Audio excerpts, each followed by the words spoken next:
Hello and welcome to Journey with Jess. My name is Jess, and on this channel, I'll be sharing my travel adventures, once-in-a-lifetime experiences, and memorable stories from my life in hopes that it inspires you to venture out of your comfort zone.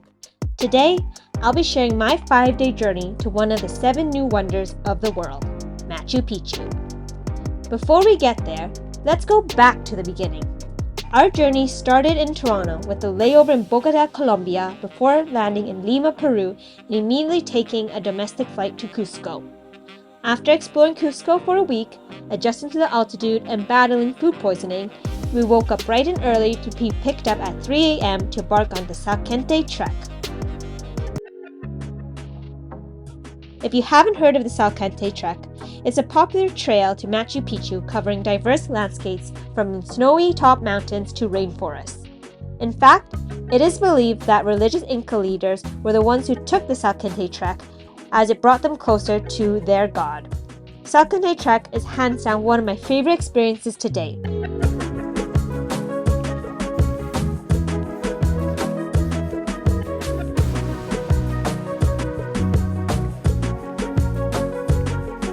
We started the trek in Challacancha. We slowly made our way up a mountain, walking along a restored Inca water channel. The hike was moderate and the weather was gloomy, but our spirits were high. The 7-kilometer hike took us approximately 3 hours to reach the sky camp in Soraypampa, where our horsemen met us with our luggages.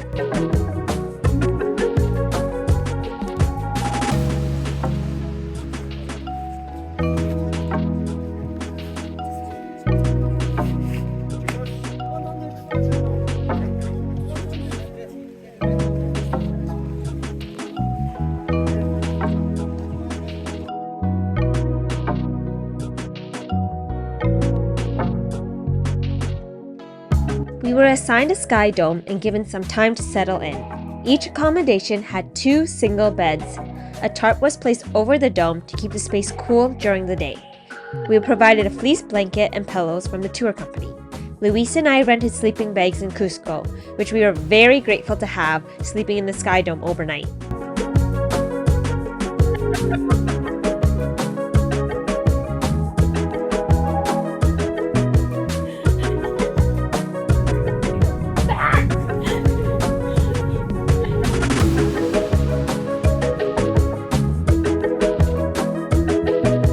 After we got set up, we headed to the main area for lunch. We were served plenty of delicious Peruvian food, which we gladly scarfed down after skipping breakfast the morning of due to lingering food poisoning the night before.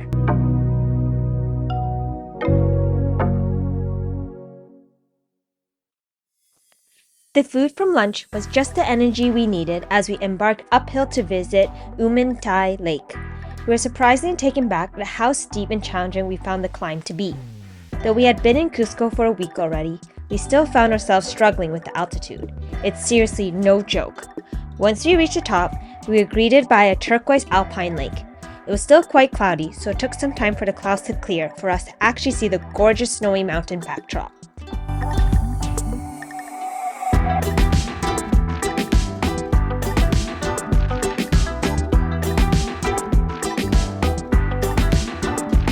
The entire excursion took approximately 3 hours round trip.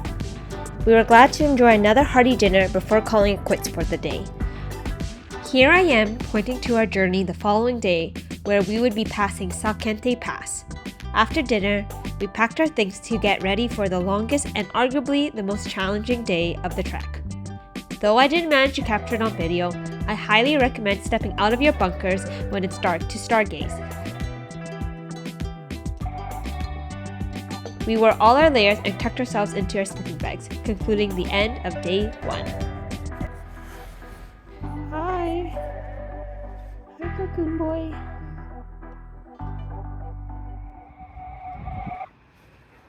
Buenos dias. Welcome to day 2. We woke up bright and early to get a head start towards Salkantay Mountain.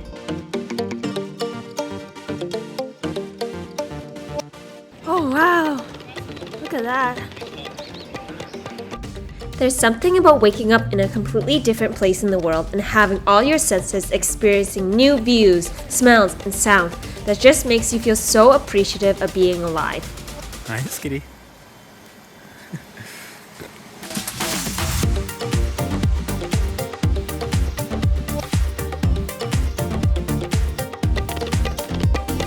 You leave the Sky Lodge base camp at an elevation of 3,800 meters and ascend an additional 730 meters to reach the Salkantay Pass. This is a 7-kilometer windy and steep hike uphill. We couldn't have asked for more beautiful weather as we inch closer and closer to the top. Even though the ground under our feet slowly changed from dirt to snow, we were working up a heat and panting loudly. How was it?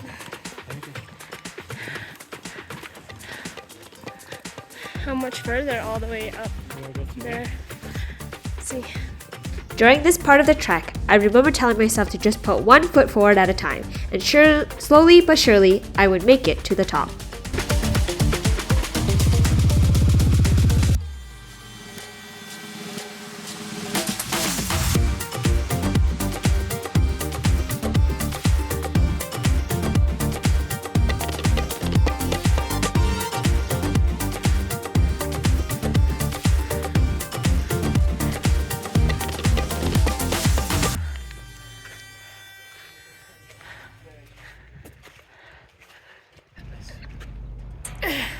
Finally, we made it to the top just shy of 3 hours and at 4,630 meters above sea level. Freddie, our tour guide, provided us with coca leaves and a sandwich snack. Yes. Afterwards, each of us chose a rock which we stacked on top of one another as Freddie provided us with history and knowledge about the surrounding area. It was an incredibly rewarding experience and the views were spectacular. From here, we continued our journey downhill towards our resting spot for lunch. This part of the trek was extremely rocky. You can hear my walking poles digging, or maybe the better word here is stabbing into the rocks.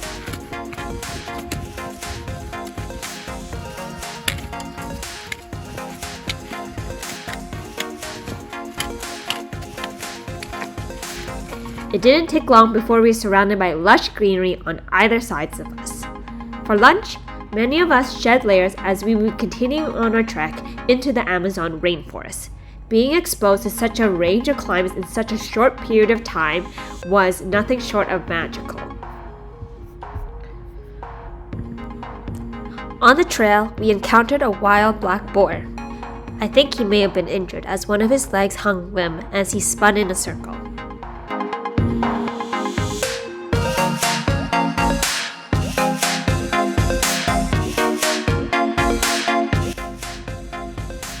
Here, we took a resting spot in a little lodging area in the middle of the forest.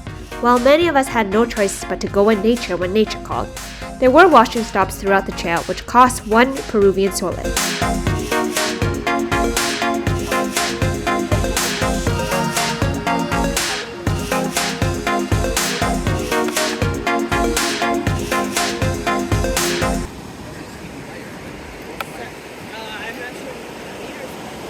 Very grateful after a 10-hour day to find out that we had all been upgraded to VIP lodging under Mountain Sky View campsite. Here we would be able to take a hot shower, which I was so grateful to be able to do that after the second day. And now we're at day 3.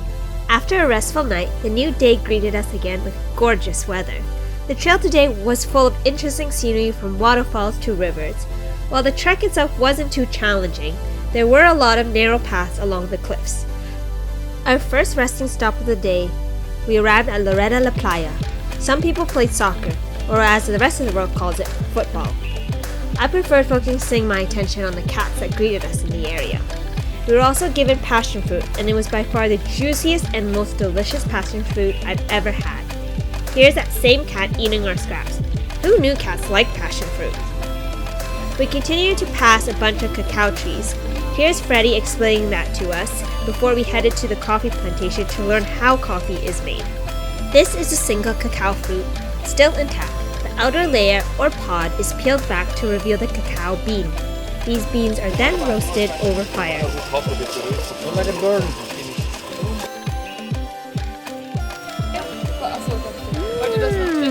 We then got to sample some of the local coffee. As someone with a slight addiction to good coffee, this was seriously heavenly to drink. Okay. Arriba, abajo, al centro, sexy movimiento.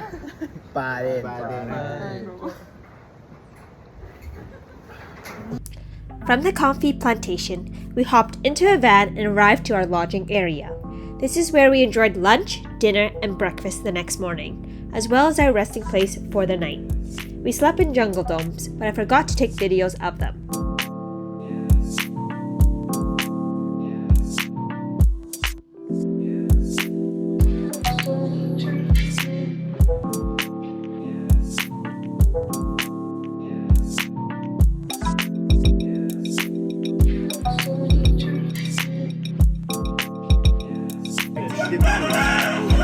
For lunch, we had plenty to eat once again. I loved how creative these dishes were. Compliments to entire kitchen staff for preparing and nourishing us this entire trip. The food was delicious. After lunch, we had the option of staying in the jungle domes or paying a small fee to visit the hot springs, so we chose the latter. The drive was terrifying because the roads were so incredibly narrow, but hats off to the driver who navigated these steep slopes.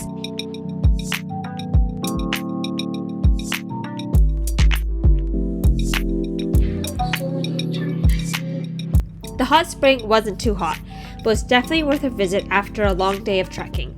I will say the mosquitoes towards the end of the evening were pretty bad, so remember to bring insect repellent. The cicadas were also so loud, but it was a perfect way to end day 3.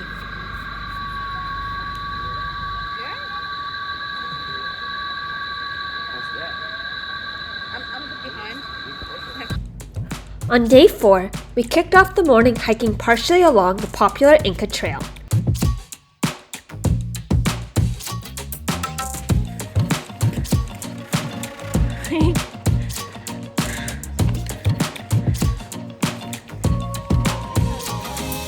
This is a foresty uphill climb, but the views at the top were worth the blood, sweat, and tears.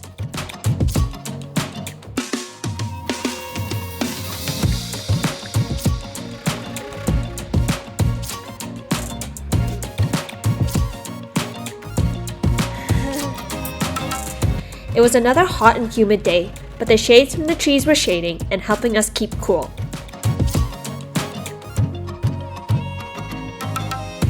Finally, we reached Llactapata. This was an open grassy area with stunning mountain and valley views. We stopped here to rest and take pictures before continuing on our way. It was around here that we saw our first sneak peek of Machu Picchu from afar. We continued downhill for another hour or so before reaching our lunch stop.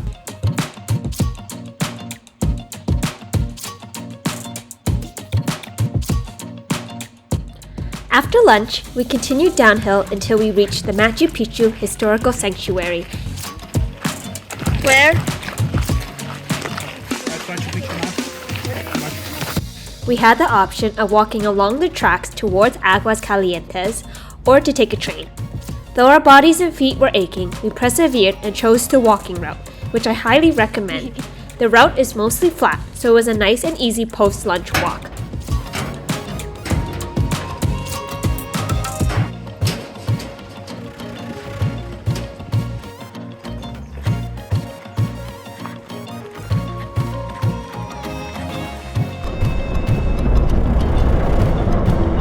Finally, after 3 hours, we made it to a small tourist town at the base of Machu Picchu, Aguas Calientes.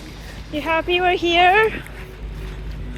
After enjoying dinner as a group for the final time, we concluded day 4 by staying the night in a hotel and waking up bright and early on day 5 to take a bus from Aguas Calientes to Machu Picchu. As luck would have it, I woke up on this day feeling extremely unwell. I also couldn't drink that much water as the only bathrooms were at the mission entrance of Machu Picchu, and you couldn't re-enter once you left.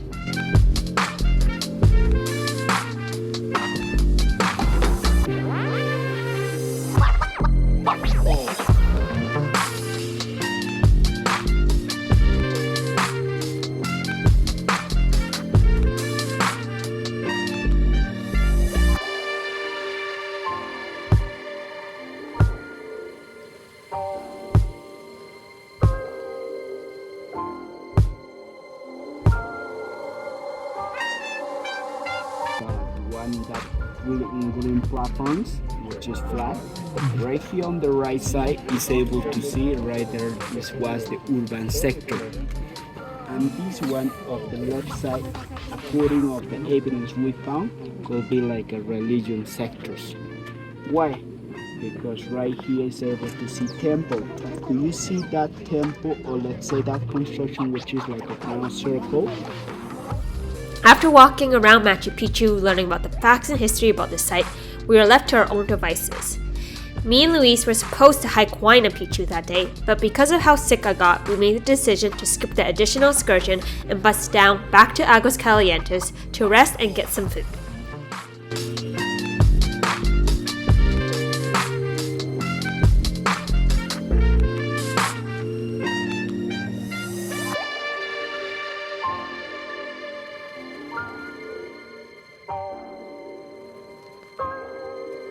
We walked by this small Catholic church before taking the Inca rail and a van back to Cusco. And there you have it. I hope you enjoyed watching this video. Please thumbs up and subscribe to my channel for more travel content. Ciao!